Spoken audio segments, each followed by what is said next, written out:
tout de suite.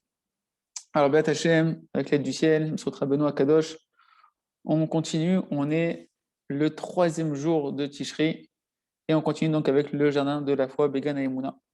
Donc, à Teshuvah, les Chol Hashelo, donc la réponse à toutes les questions qu'on a vues les jours précédents. Donc, il nous dit ici, le Rav, il y a une seule réponse à toutes les questions. Et comme vous l'avez compris, cette réponse, c'est la Emouna, la foi. Parce qu'en fait, dès qu'un homme, il a la foi, ça devient la réponse, elle devient très très simple pour toutes les choses de la vie. C'est quoi la réponse? Il y a un créateur. Ce créateur, il dirige le monde. Et ce créateur, il a une providence, il a une ashgacha sur chaque individu. C'est-à-dire qu'il a une providence individuelle qui est très précise sur chacun d'entre nous. Et en conséquence de ça, c'est lui qui va fixer toutes les conditions précises dans lesquelles on va vivre.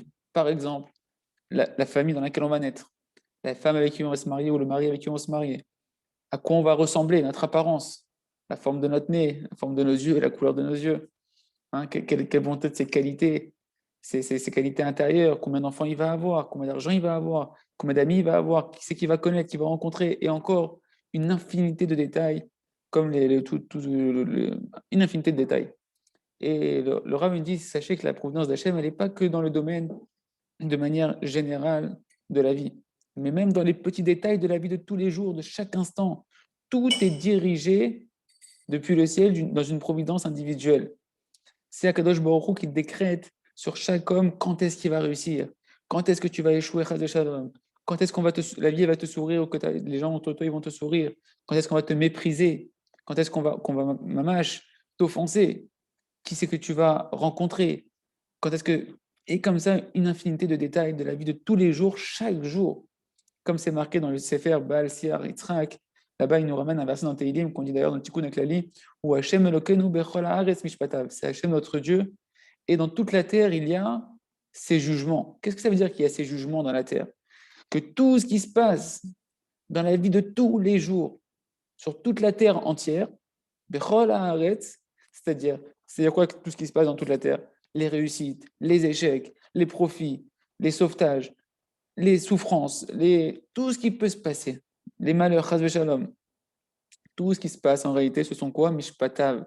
Ce sont les jugements d'Hachem, ce que Dieu a décrété. Et Hachem, en fonction de ce qu'il juge pour le monde et pour chacun d'entre nous individuellement, en fonction de nos actions, bonnes actions, mauvaises actions à chaque heure, et ben c'est ainsi que la terre, elle ressemble à ce qu'elle ressemble à chaque instant, en fonction des décrets divins. Et le Rav nous dit, sache que la providence d'Akadosh Baruch Hu, la providence de la Hashgacha d'Hachem, Ken, elle est toujours et seulement, uniquement pour le bien éternel de chacun d'entre nous. Pour le diriger dans la mission, dans le niveau et le but et le bonheur éternel pour lequel tu as été créé. Tous les détails qu'on a parlé, c'est uniquement et uniquement pour ton bien à toi éternel. Hachem Itbarach, il voit qu'un tel, il ne pourra pas arriver à sa réparation, sans passer par cette réalité dans laquelle il est précisément, dans laquelle Hachem il l'a fait naître et dans laquelle le fait se vivre. Par exemple, une personne, elle a X et X manque dans sa vie matérielle et spirituelle, et ben c'est avec ça qu'il va réussir à arriver à sa mission. Hachem, il sait que c'est les éléments qu'il a besoin pour arriver à sa mission. Tandis que l'autre, il va arriver à sa mission précisément avec une autre réalité, avec de l'abondance, en étant gâté. Parce qu'Akadosh Baruch Hu, il sait ce que chacun il a besoin pour monter sur le scénario de sa vie et arriver à son but éternel qui est pour son bien. C'est pourquoi chaque détail et détail de la vie d'un homme, sans aucune exception, tout est Be'ashgacha pratit meduyeket. Tout est organisé de manière parfaite par Akadosh Baruch Hu, sans aucune erreur. Aucune erreur. Il n'y a pas de hasard. Aucun hasard. Akadosh Baruch Hu est le seul de savoir qu'est-ce que chaque homme il a besoin pour arriver à sa mission. Donc, si on veut résumer, toutes les questions de la vie qu'on peut avoir, elles se répondent par la Emouna qu'Hachem a organisé tout ce qui se passe dans ta vie et tout ce qui se passe dans la vie de chacun pour le diriger dans son bonheur éternel à chacun d'entre nous en fonction de la mission que chacun doit faire. Ça, c'était pour le jardin de la foi, Baruch Hashem. On continue maintenant, merci Hachem, donc le jardin des louanges, Shaharav Betoda. Donc, on continue sur ce que les Bnei Israël se sont plaints dans le désert, dans la première délivrance, pour comprendre comment opérer la délivrance finale d'aujourd'hui. Ils ont dit, Kitov lanu avod et Mitzrayim. Il valait mieux pour nous de rester en Égypte et de servir les Égyptiens. Qu'est-ce qu'on apprend de là, messieurs et mesdames? Zobechina sheyesh la Adam, c'est quelque chose que l'homme il a à l'intérieur de lui. Chez lo lirot et ta rocher et ta shekesh nitzabo. C'est-à-dire qu'on ne se rend pas compte de l'obscurité dans laquelle on vit, le mensonge dans lequel tu vis. Ils te disent, les bénis Israël, c'était mieux pour nous quand on était en Égypte, de servir l'Égypte. Tu te rends compte de quoi tu es en train de parler? C'est-à-dire quoi? Tu es prêt à vivre une vie d'esclavage. Tu es prêt à rester dans l'obscurité. Et on va comprendre pourquoi. C'est quoi le problème qui se passe ici? Si jamais ils avaient eu un tout petit peu de points de vérité, de sincérité à l'intérieur d'eux, alors ils auraient dû décider à l'intérieur d'eux, l'homme Israël, et dire, au contraire, c'est l'inverse qui est vrai. On préfère mourir 1000 fois plutôt que de continuer à vivre dans le mensonge et de vivre dans cet esclavage spirituel et physique dans lequel ils étaient le Ham Israël. Parce qu'en réalité, on ne se rend pas compte, c'est-à-dire que le Ham Israël, quand ils sont sortis d'Égypte et qu'ils ont vu les peurs qu'ils ont eues, ils se sont dit on préférait rester là-bas. Mais comment c'est possible une chose pareille? Tu préfères rester esclave? Non, tu peux pas, tu peux pas me dire une chose pareille. Dis-moi, je préfère mourir mais être un homme libre, dans la vérité.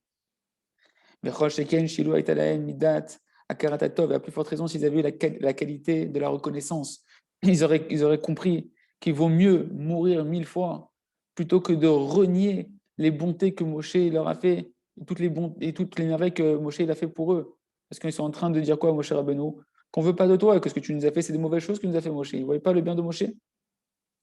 Il voulait Mistaklim Kach, Advarim, si elle allait comme ça, en fait, les Israël, les choses de cet œil-là, avec cet œil de vérité, avec un minimum de reconnaissance, alors ils auraient su que Moshe, il a fait avec eux et pour eux que du bien jusqu'à présent.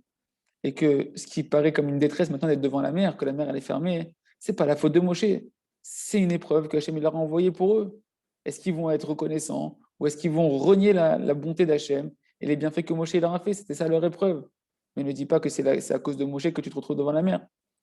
Autre exemple qu'on voit encore de l'ingratitude du Ham Israël à la sortie d'Égypte. Après l'ouverture de la mer Rouge, ils sont partis, tout le peuple entier, et ils se sont retrouvés dans le désert, ils n'ont pas trouvé d'eau. Ils sont arrivés à un endroit qui s'appelait l'endroit de Mara. Mara, pourquoi? Parce que c'est amer. Là-bas, il y a eu des eaux amères qui ont été. Il y avait de l'eau qui était amère, on ne pouvait pas la boire. Donc, ils n'ont pas trouvé de quoi boire. Et l'eau était amère. Et donc, ils n'avaient rien à boire. Ils ont commencé à se plaindre à Moshe. Et ils ont dit à Moshe, mais dis-moi, Moshe, qu'est-ce qu'on va boire? Tu nous as sortis d'Égypte, tu nous amènes dans un endroit où il n'y a pas à boire.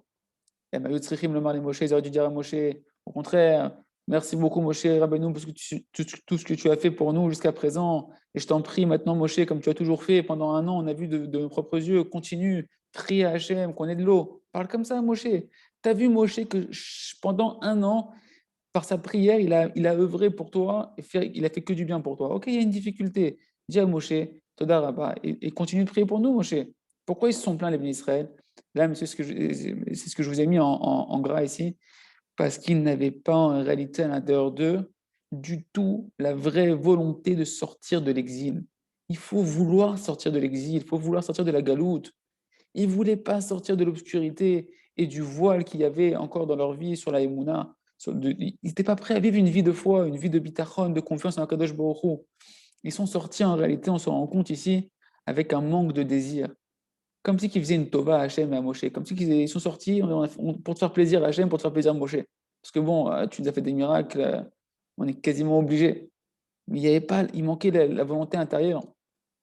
Alors c'est pourquoi, à chaque fois qu'ils avaient quelque chose qui n'allait pas comme ils voulaient, ils ont commencé à se plaindre. On t'a dit, Moshe, ne nous sors pas d'ici.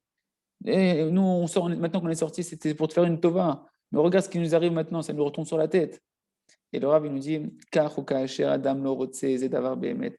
Comme ça se passe, messieurs et mesdames, pour chacun d'entre nous, lorsqu'on fait une chose on ne fait pas parce qu'on a compris que c'est la vérité. Si tu ne fais pas sincèrement la chose, alors constamment, dès que tu vas avoir une petite épreuve, tu ne vas pas être prêt à te sacrifier, à devoir te dépasser pour cette vérité-là. Parce que tu t'es pas engagé pour la vérité. Alors, dès que tu vas avoir une difficulté, qu'est-ce que tu vas faire?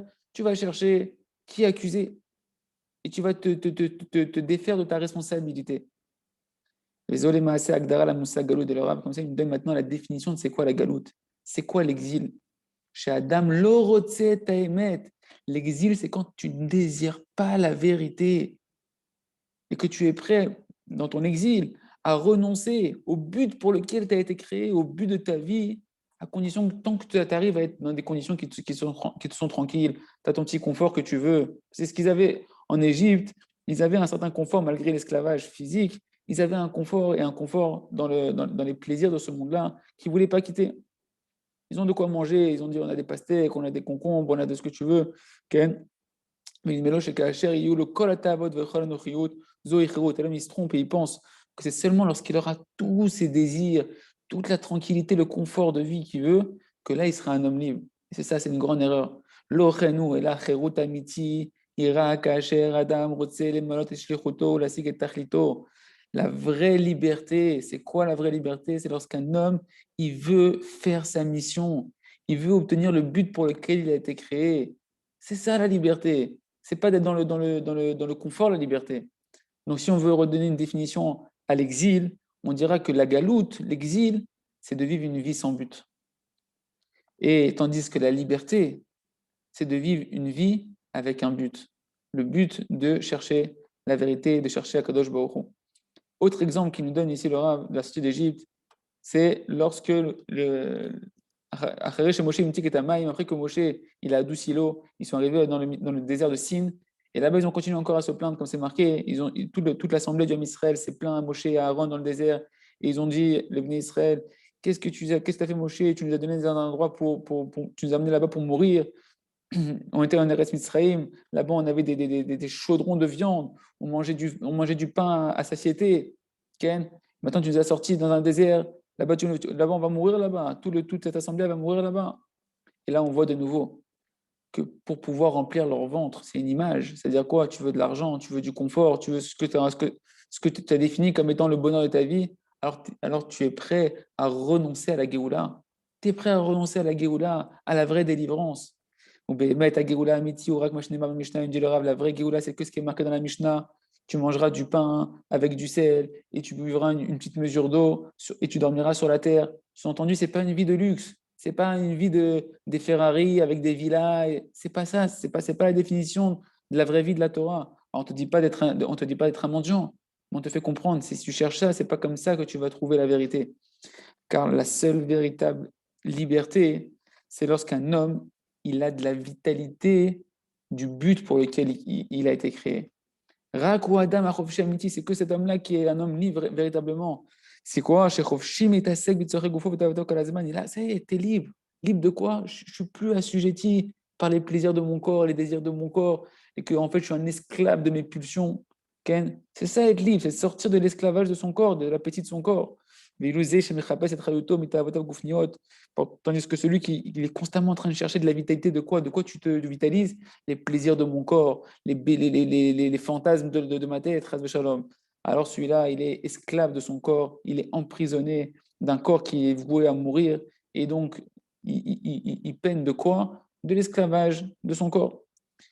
Mais le Rav nous dit, sachez que malgré tout, l'essentiel du tsar d'Akadosh Baruch Hu, c'était pas tellement ça. Bien que c'est idiot de penser comme ça, que le Israël pensait comme ça alors qu'ils avaient la Géoula devant eux, l'essentiel de la souffrance d'Akadosh Baruch Hu, c'est le comportement très petit qu'ils ont eu. C'est-à-dire quoi? Qu'ils ne se sont même pas comportés comme un être humain normal. Qu'un Ben Adam, être un homme, c'est quoi être un homme avec un grand H? C'est avant tout reconnaître les bienfaits qu'on te fait. Ok, d'accord, c'est qu'un homme il peut être grossier, qu'il peut être matériel, qu'il veut encore des plaisirs de ce monde-là. Très bien, Nagid Kacha, il veut encore les plaisirs de son corps. Il ne veut pas sortir dans la vraie liberté de la Neshama, qui c'est qui a mis ça? Je ne sais pas, il y a une petite erreur. Ken, ah bah, au moins remercie. Au moins remercie. Dis à Kadosh Baruch Hu, merci à Kadosh Baruch Hu, tout ce que tu as fait jusqu'à présent pour nous. C'est vrai que pour l'instant c'est difficile, mais aie pitié de moi. Et, et c'est vrai que moi, voilà, maintenant les Égyptiens, ils nous ont fait travailler très dur. Mais là, je me suis embrouillé avec ce petit trait là qui est ici. Ou Magam chez Mitzrayim, Avdou Kaché, Meod. Et c'est vrai qu'ils ont travaillé très dur en Égypte. Et qu'en plus, en Égypte, là-bas, ils ont eu une avodat de parir, c'est-à-dire un esclavage très très dur. Bishvil et Kabet étaient à Avot, à Goufaniot, ils étaient prêts. Ils étaient prêts à retourner en Égypte, malgré le travail. Juste pourquoi?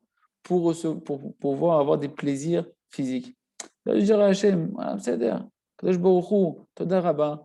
Je t'en prie maintenant, aide-nous, Hachem, c'est dur maintenant, on est devant la mer, c'est dur, ou aide-nous, il n'y a pas à boire, aide-nous ici, on a faim, mais au moins ne sois pas ingrat, ne sois pas ingrat envers Kadosh Baruch Hu. C'est-à-dire, on continue, merci Hachem, à travers champs et forêts, il y a une petite erreur qui s'est glissée, ça m'a un peu perturbé, mais c'est pas grave, on fait avec.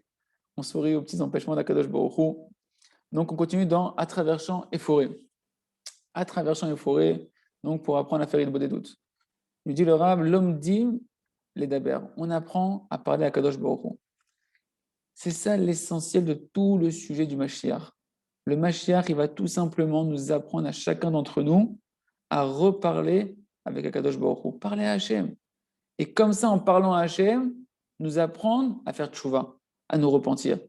Lorsque Mashiach il va venir, très très bientôt, Béat Hachem, demain, merci Hachem, on va entendre que Mashiach il est là, il va venir chacun nous voir entre nous, il va nous dire, va, parle avec Akadosh Baruch Hu, parle avec le Créateur du monde, demande-lui qu'il te prenne en pitié, demande-lui qu'il te ramène Bitchouva, demande-lui qu'il te sorte de tout le mal qui est à l'intérieur de toi, de toute la bêtise qui est à l'intérieur de toi. Parce que concrètement, l'homme, il a un Yetzer Hara, et il doit demander à Hachem Idbarach qu'il le prenne en miséricorde, qu'il l'aide. Hachem, aide-moi, je t'en prie. Sors-moi de ma bêtise, sors-moi du Yetzer Hara qui est rentré à l'intérieur de moi. Chacun avec son Yetzer Hara. Comme ils ont dit nos sages, un homme, il ne faute que parce qu'il y a un vent de folie qui est rentré à l'intérieur de lui. Et de là, qu'est-ce qu'on apprend? Qu'un homme, il doit beaucoup demander à Kadosh Baruch Hu, je t'en prie, Hachem, aide-moi à me renforcer, aide-moi à battre mon Yetzer Hara, aide-moi à prendre le dessus sur le Yetzer Hara. Et c'est ce que le Mashiach va nous apprendre. Et c'est pour ça qu'on a vu dans le Maasé, dans le conte de Rabbi Nachman, qu'on a vu le conte du Baal Tfila, que le seul qui a pu purifier le monde entier, c'était le Baal Tfila, le maître de la prière. Pourquoi? Parce que lui-même, il était constamment en train de prier pour le monde entier. Et il a donné à ceux qui acceptaient d'être ses élèves, il leur a donné à prier, il leur a appris à prier.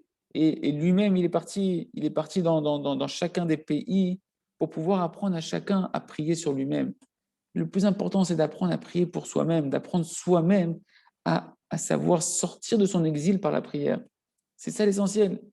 Qui nous dit le Rav, qui est golem. Ça ne sert à rien que toi tu restes maintenant comme un robot, comme ça un golem, c'est un robot sans âme. Et que tu vas être délivré par quoi? Par les prières des tzadikim. Chacun il fait la queue chez les tzadikim pour avoir des brachot, des brachot, des brachot. Mais ce n'est pas ça le but. Le but, c'est pas, même que le Mashiach, il nous dit le Rav, même que le Mashiach, par sa prière, il te délivre, c'est pas ça le but. C'est pas ça le but pourquoi tu as été créé. Le but pour lequel tu as été créé, que chacun a été créé, c'est uniquement de connaître Hachem et de faire connaître Akadosh Baruch Hu, de connaître Hachem dans ta chair. Et comment tu vas arriver à connaître Hachem dans ta chair? Ça peut se faire seulement et uniquement lorsque tu apprends à prier sur toi-même. Et que tu vas voir que par ta prière, Hachem il te répond et Hachem il t'aide à te dépasser. Tu parles à Kadosh Baruch Hu, tu fais tchouva, etc. Et comme ça, tu vas apprendre à connaître Kadosh Baruch Hu. Il se trouve donc que le Baal Tfila, le maître de la prière, c'est par le fait qu'il apprend au monde entier à prier, il amène la Géoula. Parce que du fait que par la Tfila, un homme, il peut sortir de tout le mal qui est en lui, de toutes les bêtises qui sont en lui, et qu'il peut se purifier de toute la zouama shelo, c'est-à-dire toute son impureté qui est à l'intérieur de lui, et revenir d'un repentir total, il peut faire une tchouva shlema. Alors automatiquement, si la tefila t'amène à tout ça, donc quand on t'apprend à prier, automatiquement on est déjà en train de te délivrer. On t'apprend à te délivrer. Et c'est ça qu'on avait dit hier, que la Géoula, la délivrance, c'est la prière. Donc en deux mots, le Mashiach va nous apprendre, il va nous apprendre à prier sur nous-mêmes, à nous réparer par la prière et à connaître Hachem par la prière. Et c'est ça la délivrance, c'est de connaître Akadosh Baruch Hu, et ça se fait que par la tefila. On continue, merci Hachem, dans le Began HaChochma, le jardin de la sagesse, donc le conte du sage et du simple. Voilà que notre sage, il est parti dans le chouk, dans le marché, et il a vu des voyageurs qui étaient sur une charrette, sur une grande charrette, des commerçants. Il leur a posé la question, où est-ce que vous voyagez? Il leur a répondu, je vais à la Gorna, c'est le nom d'une ville. Il leur a dit, est-ce que vous pouvez me prendre là-bas? Ils ont dit oui. Et donc ils l'ont pris, ils l'ont emmené là-bas. Et voilà que là-bas, de là-bas, il est parti en Italie, parce qu'on a dit qu'il voulait maintenant, il voulait parcourir le monde, le sage. Il voulait voir, rassasier ses yeux, de voir les différents pays du monde entier. Donc, et de là-bas, il est parti ensuite en Italie. Et de là-bas, après, il est parti en Espagne. Benkar, Abdou Kamash. Donc, et entre-temps, il y a plusieurs années qui sont passées où il ne travaillait pas, il était juste en train de glandouiller, à voyager de pays en pays. Ben, il est devenu de plus en plus sage, parce que dans chaque pays où il est là-bas, il a appris un peu de chaque pays et il a commencé à réfléchir, à poser son esprit. Et il s'est dit, bon, allez, il serait peut-être temps un peu de penser au but pour lequel j'ai été créé, au but de la vie plutôt, on va dire, et au moins de commencer à avoir un travail. Et il a commencé à réfléchir avec sa philosophie, qu'est-ce qu'il pouvait faire. Et il s'est dit, bon, je pourrais peut-être être Melechet Tsorev. C'est quoi Tsorev? C'est un orfèvre, c'est ça? Un orfèvre. Un orfèvre qui est, c'est un beau travail, c'est un travail où il y a de l'intelligence dedans, c'est quelque chose qui va pouvoir me rendre riche. Et comme il était intelligent, qui était un peu philosophe, Ken, il a pas eu besoin de beaucoup étudier pour apprendre ce métier. Il a pas, même que c'est un métier, normalement, il faut plusieurs années pour le faire. Mais lui, en quelques mois, 3 mois, c'est fini. Il a eu tout le métier parfaitement. Il est devenu un expert dans son métier. Et il est même devenu encore meilleur, encore plus expert que son professeur qui lui avait appris. En espace de quelques mois, tellement il était intelligent et qu'il avait de la facilité dans ce qu'il entreprenait. Et ensuite, une fois qu'il avait ce métier entre les mains, il a réfléchi. Il s'est dit, OK, c'est bien, j'ai un beau métier maintenant. Mais ça ne me suffit pas. Aujourd'hui, c'est vrai que ce métier il est important. Peut-être que demain, ce métier ne servira plus à rien. Peut-être qu'il va perdre de la valeur, ce métier. Il ne fera plus d'argent, ce métier-là. Il faudrait que j'ai un deuxième métier. Et là, il s'est retrouvé, il s'est dit, je sais quoi, je vais faire tailleur de pierres précieuses. Et avec son intelligence, comme il était très intelligent, il était très fif, il a réussi à obtenir la qualité de ce métier-là, d'être expert dans ce métier-là, en un temps extrêmement vite.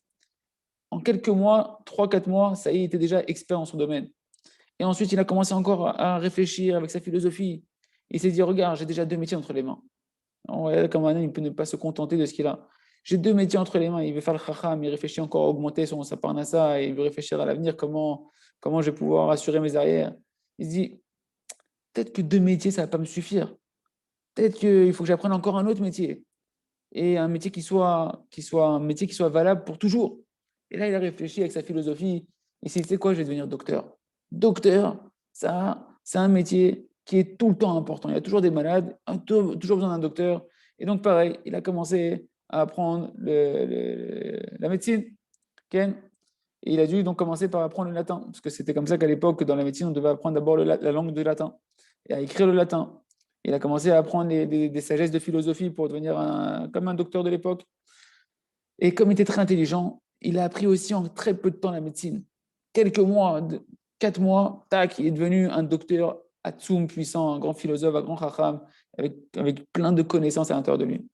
Et après, il a commencé à regarder le monde, il a commencé à lui paraître comme étant inintéressant. Il se sentait tellement intelligent, il se voyait tellement un expert en plein de métiers, avec tellement d'intelligence, il était un grand docteur. Alors il s'est dit, le monde commençait à ne plus avoir de valeur à ses yeux, il commençait à mépriser les gens qui étaient autour de lui. Il a commencé à réfléchir.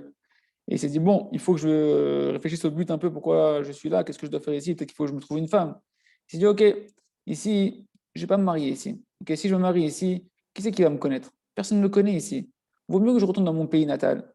Hein. Comme ça, les gens ils vont voir qui je suis devenu, ils vont voir toute ma grandeur, comment je suis devenu. J'étais un petit genou qui sortait de l'école, et comment je suis devenu dans une telle grandeur maintenant. Et qu'est-ce qu'il a fait du coup? Il a repris, il est parti en voyage pour retourner dans sa ville natale. Et durant tout le chemin, il a eu des grandes souffrances. Parce qu'il était tellement intelligent, il se voyait tellement intelligent, qu'il n'avait plus personne avec qui parler, parce qu'il sentait que tout le monde était idiot à côté de lui. Et donc, du coup, même quand il était dans une auberge, il trouvait que l'auberge n'était pas à son goût. Et concrètement, il était constamment avec des souffrances.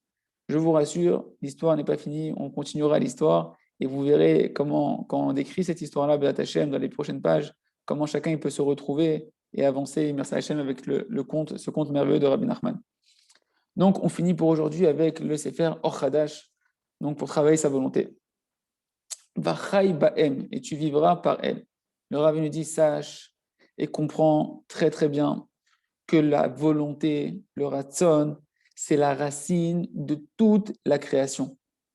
Et c'est le but de toute la Torah en entière. Aratzon ou gamad, la volonté, c'est à la fois le chemin, l'ustensile, c'est également la force par laquelle tu peux mériter d'obtenir toute chose dans ta vie. On répète, la volonté, c'est quoi? C'est à la fois le but de toute la Torah, c'est le chemin, l'ustensile et la force par laquelle tu peux tout obtenir dans ta vie. C'est l'essence d'un homme. Toute l'essence de l'homme, elle se cache dans sa volonté. Toute l'essence du travail, de pourquoi tu as été envoyé sur Terre, il se cache dans la volonté. Et concrètement, on peut dire que le Ratzon, Huma'ut Achaim, c'est l'essence de la vie. La volonté, c'est l'essence de toute la vie entière. Un homme sans volonté, c'est un homme mort. Et un homme qui a de la volonté, c'est un homme qui est vivant. Quand tu veux, quand tu désires servir Hachem, tu es vivant. Quand tu désires pas servir Hachem, que Dieu nous en préserve, à ce moment-là, c'est un instant de ta vie qui est mort. Le Rav me dit qu'une fois, il a donné un shiur dans une yeshiva en Israël. Bon, Hachem, le Rav, il donne des shiurs partout en Eretz Israël, et notamment dans des yeshivot. Et il a dit, j'ai vu que les étudiants là-bas de Torah, les Bachurim, ils étudiaient, ils priaient, mais on chantait qu'ils étaient comme des glaçons, comme ça. On aurait dit des morts vivants qui étaient en train de prier et étudier. Et je leur ai dit, dis-moi, qu'est-ce qui se passe ici? C'est une yeshiva ou c'est un cimetière ici? Il leur a dit, c'est une yeshiva ou c'est un cimetière ici? Et le Rav, il dit, pourquoi je vous dis ça? Pour comprendre. Si l'étude de la Torah, elle n'amène pas un homme à constamment éveiller la qualité de la volonté à l'intérieur de lui, alors l'essentiel, il manque au livre. Tout le but de la Torah, c'est qu'à chaque fois que tu vas étudier la Torah, ça te donne encore plus envie, de l'envie, des désirs de connaître Hachem, de servir Hachem. Comme c'est marqué dans Yecheskel, le prophète Yecheskel, et moi aussi, je leur ai donné des lois qui leur paraissent à eux pas bonnes et des préceptes dans lesquels ils ne sont pas en vie, ils ne vivent pas à travers eux. C'est-à-dire que le prophète, il fait une description péjorative que l'homme Israël, des fois, il se retrouve dans des situations où on dirait que la Torah, c'est pas un kiff pour toi. On dirait que les commandements d'Hachem, ça ne te donne pas de la vie, ça ne te donne pas de la vitalité, que Dieu nous en préserve. Léo Matzot, on regarde ça par contre, d'un autre côté, la Torah elle dit Ushmartem et Rokota, il va être Mishpata, Yashay, Aseotam, Adam, Vachai Baem. Vous allez garder mes lois et mes commandements qu'un homme il va faire pour vivre à travers elles. Le but de la Torah et des mitzvot, c'est de vivre à travers elles, d'avoir de la vitalité. Hachem nous a donné une Torah pour qu'on ait une vie, une vraie vie, une vraie vie. Comme c'est marqué, Vatem addevekim b'Hashem elokechem, chaim kulechem ayom. Vous qui êtes attachés à Hachem, votre Dieu, vous êtes tous vivants aujourd'hui. Quand tu es attaché à Hachem, tu es en vie. Mais c'est quoi la vie, comme on l'a dit? Chaim zeratzon. La vie, c'est la volonté. La volonté de quoi? D'être attaché à Hachem. Car c'est seulement ça, c'est seulement lorsque tu es attaché à la vie, à la source de toute la vie de ce monde-là, qui est Hachem, qu'on peut dire que tu es en vie. Quand tu es attaché à Hachem, par ta volonté de t'attacher à Hachem, tu es en vie, tu es attaché à Hachem. Parce que comment s'attacher à Hachem? C'est uniquement par des volontés, des désirs, des languissements de se rapprocher d'Akadosh Baruch Hu et de faire sa volonté. C'est quand tu es dans cette direction-là qu'on peut dire que tu es vivant. Chaim, Zeliot Malé, Begagouim, Lachem. La vie, c'est être rempli de désirs de servir Hachem, des désirs d'étudier la Torah, des désirs de prier. La vie, il dit le Rav Chaim, Zeliot Malé, Bersonot Tovim, d'être rempli de bonne volonté et de faire le bien. Atachlid, Vamatara Shem Toratenu, Shei Torat Chaim. C'est quoi le but, l'objectif de notre Torah, qui est une Torah de vie? Qu'est-ce qu'elle a pour objectif, notre Torah qu'Hachem nous a donné? Cette Torah de vie, c'est d'amener l'homme que tous les jours de sa vie et chaque instant de sa vie, mamash, que tu sois un homme vivant. C'est quoi un homme vivant? C'est-à-dire un homme qui déborde à l'intérieur de toi, qui ça déborde des désirs et des volontés, des bonnes volontés fortes et puissantes, de désirer, mamash, avec des yeux comme ça, des yeux qui sont remplis d'attente. C'est quand que je vais pouvoir faire ma tefila, c'est quand que je vais aller faire Idbo des doutes, c'est quand que je vais rencontrer Akadosh Baruch Hu, et c'est quand que je vais pouvoir boire comme ça, assoiffé chaque mot de la Torah de chat, espérer de pouvoir goûter encore la Gdusha du Shabbat, d'accomplir encore une mitzvah. Et qui sourd, donc ce qu'on voit ici, messieurs, c'est que le but de la vie, l'essence de la vie, et ce qui fait que tu es en vie, c'est lorsque tu désires te rapprocher de Kadosh Baruch Hu. Toute la Torah et tout le but de la vie et toute la vitalité que tu vas avoir, la chayout que tu vas avoir dans ta vie, elle dépend de ta volonté de servir à Kadosh Baruch Hu. Chazak B'ezrat Hashem, on continuera demain à avancer dans le Chok HaEmuna. Quoi, c'est tout? Ah, monsieur, c'est un programme, c'est Chok HaEmuna. Frère, t'as même pas une demi-heure.